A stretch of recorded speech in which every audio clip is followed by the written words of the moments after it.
Я, Барановский Анатолий Владимирович, проживаю в Порецком, Чувашской республике, с 1962 года рождения.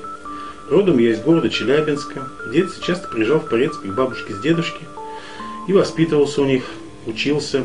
По окончании школы в 1979 году устроился на работу на военный завод в городе Челябинске, где проработал 6,5 лет слесарем механосборочных работ экспериментального цеха ОКБ КПА.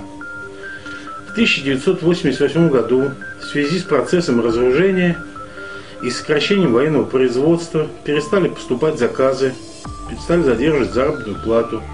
Как и многим специалистам, мне пришлось переехать. Переехал я в Порецкое, поселился в доме у дедушки. Почему сюда? Просто для меня Порецкий район был родным, знакомым и любимым местом моего детства. Здесь у меня были друзья, знакомые. В 1988 году я устроился в Порецкий цех связи, где работаю по сей день, уже 29-й год электромонтером.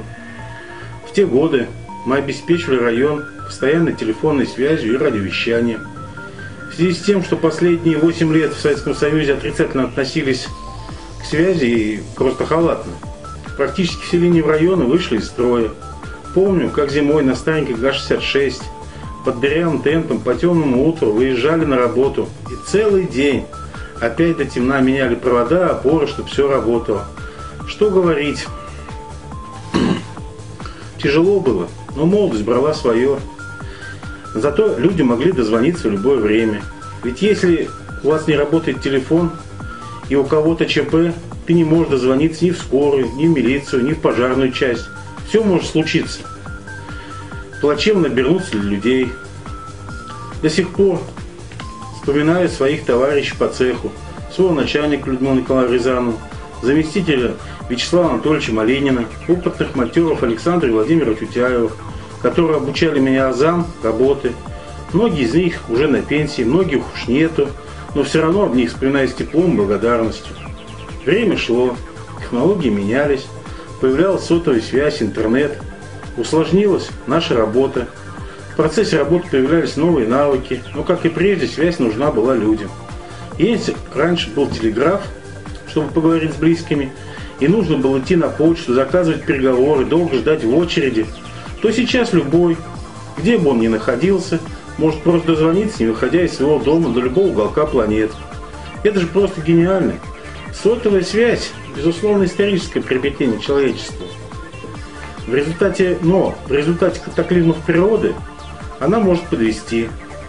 Но наша линейная связь была, есть и будет самой надежной связью в мире.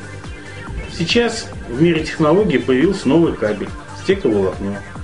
Он невероятно увеличивает скорость прохождения сигнала, практически не поддается коррозии, долговечен в эксплуатации. Недавно он пришел в наш район. В результате многие жители могли наглядно увидеть изменения в своих компьютерах. Качество прохождения сигнала намного увеличилось. Надеемся, что в ближайшие годы новый кабель дойдет и до остальных сел района. У меня есть почетная грамота от главы района за большой вклад в развитие. Наш цех неоднократно занимал призовые места в соревнованиях между другими подразделениями связи и награждался почетными грамотами.